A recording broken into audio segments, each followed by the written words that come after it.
पहला समास कौन सा है? द्वंद्व समास। द्वंद्व समास की परिभाषा क्या है उसको समझो। कभी कभी परिभाषाएं महत्वपूर्ण होती हैं, परिभाषा नहीं आएंगे समास समझ में नहीं आएंगे, तो कहेंगे ऐसा समास जिसका पहला पद तथा दूसरा पद प्रधान हो उसे हम द्वंद्व समास कहते हैं। हमने ये बताया कौन सा पद, पहला और दूसरा दोनों क्या होने चाहिए? प्रधान होने चाहिए, यानी मुख्य होने चाहिए, तो वो आपके द्वंद्व समास कहलाएंगे। लेकिन एक और ट्रिक ये है कि कभी कभी अगर आप समास को नहीं पहचान पाएंगे तो उसमें ये होगा कि ऐसे शब्द जो एक दूसरे के विपरीत हो, विपरीत माने एक दूसरे के विलोम। जैसे उदाहरण के तौर पर समझते हैं माता पिता, तो माँ का उल्टा कौन हुआ? पिता। जैसे दिन का उल्टा क्या होगा? रात। ये दोनों एक दूसरे के विपरीत समझ रहे होंगे। इसके अलावा और काफी उदाहरण है, जैसे आपका सुख दुख हुआ, लाभ हानि हुई, इसके अलावा अच्छा बुरा हुआ। ये सब आपके जो उदाहरण हैं वो आपके द्वंद्व समास की ओर आए। नोट ध्यान देने योग्य बात ये है कि कभी कभी प्रश्न ये भी पूछा जाता है कि धर्माधर्म में कौन सा समास है, पापा पाप में कौन सा समास है, लावालाम में कौन सा समास है।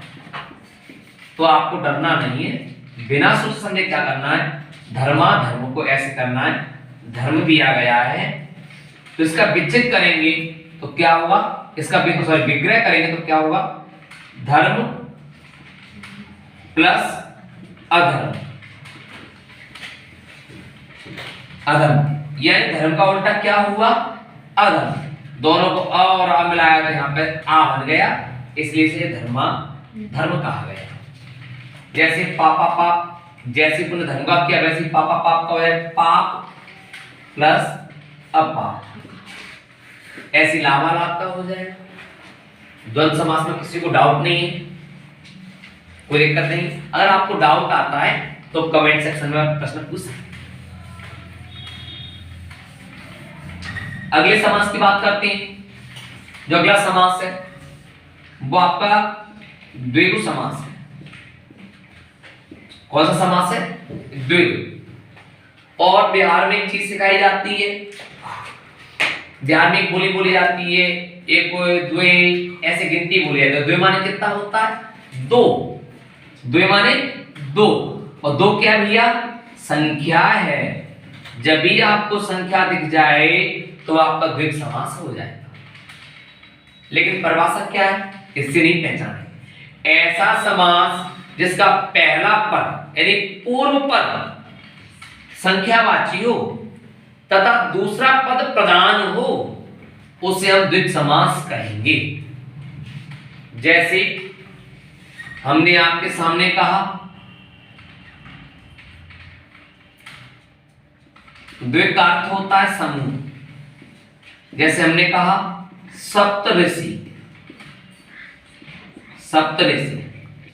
अगर इसका विग्रह करेंगे तो कैसे करेंगे? देखो, तो इसका विग्रह ऐसे करेंगे सप्तऋषि का, जहां समूह शब्द दिया गया, 7 ऋषियों का समूह हो उसे हम सप्तऋषि कहते हैं।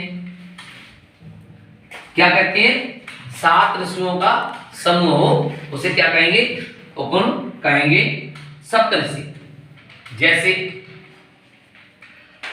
और उदाहरण समझते हैं, त्रिनेत्र, पंचरत्न ले लिया, पंच रत्न। जहां 5 रत्नों का समूह उसे पंचरत्न कहेंगे। इसमें पंच में संख्या दी है, पंच माने 5, सप्त माने 7। ऐसे इसके और भी उदाहरण हैं, जैसे आपके नवग्रह, त्रिवेदी, चौराहा, त्राया, षटकोण, दशानन, दशानन। ये सब आपके कौन से समास होंगे? द्विगु समास के अंतर्गत आएंगे। क्योंकि इसमें पहले वाले पद में जो दिया जा रहा है वो क्या है, संख्या। ठीक, लेकिन आगे चल के इसको बताऊंगा मैं आपको कि दशानन में, पंचरत्न में जो दिए गए हैं, पंचानन वगैरह, इनमें भी आपका बहुब्रीहि समास होगा, लेकिन वो कैसे। चलो ठीक है, आगे चलते हैं। सबसे पहले इसके बाद अपना आगे चले बहुब्रीहि समास।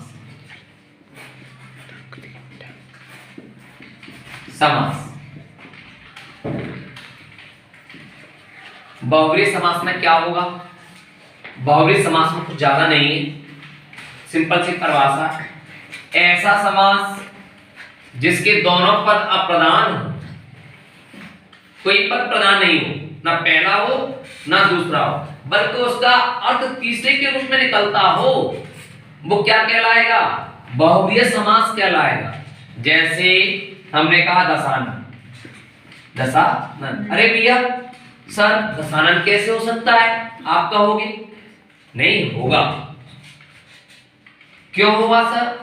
सर आपने तो पहले द्विग में बताया। हाँ भैया मैंने बताया, डर क्यों रहे हो, समझो। यहां ये कह रहे हैं जिसके 10 मुख, जिसके 10 सिर हो, उसे कहेंगे दशानन, तीसरे के रूप में अर्थ निकल रहा है। लेकिन जब आपको संख्या दी गई हो और आपके विकल्प में बहुब्रीहि और द्विग समास दिया गया हो, तो पहले प्राथमिकता बहुब्रीहि को दी जाएगी, द्विग को नहीं दी जाएगी। जब बहुब्रीहि ऑप्शन में नहीं होगा तब द्विग को प्रधानता दी जाएगी, तब आपका सही आंसर द्विग होगा। अगर बहुब्रीहि और द्विग दोनों ऑप्शन में दिए गए होंगे तो पहला आपका आंसर बहुब्रीहि होगा। जैसे और लेते हैं, दशानन हुआ, लंबोदर, लंबोदर जिसका लंबा दर है वह है कौन, गणेश। विग्रह की अपनी विशेषता बताई जा रही है, किसके रूप में, तीसरे के रूप में। तीसरा कौन है, गणेश, है कि नहीं है। जैसे हमने कहा त्रिनेत्र, त्रिनेत्र जिसके 3 नेत्र हो वह क्या कहलाएगा, शिव जी। तो यहां पे आपका बहुब्रीहि समास होगा। इसके अलावा और सारे उदाहरण बहुत सारे, जैसे आपको बता दूं पीतांबर है, चक्रपाणी है, चंद्रशेखर है, नीलकंठ है, ये सब आपके किसके अंतर्गत आएंगे, बहुब्रीहि समास के अंतर्गत आते हैं। ठीक है, आगे कल पढ़ेंगे नया टॉपिक। मैं आपके लिए अगले जो शेष समास है वो अगली वीडियो में प्रस्तुत करूंगा। आज के लिए धन्यवाद।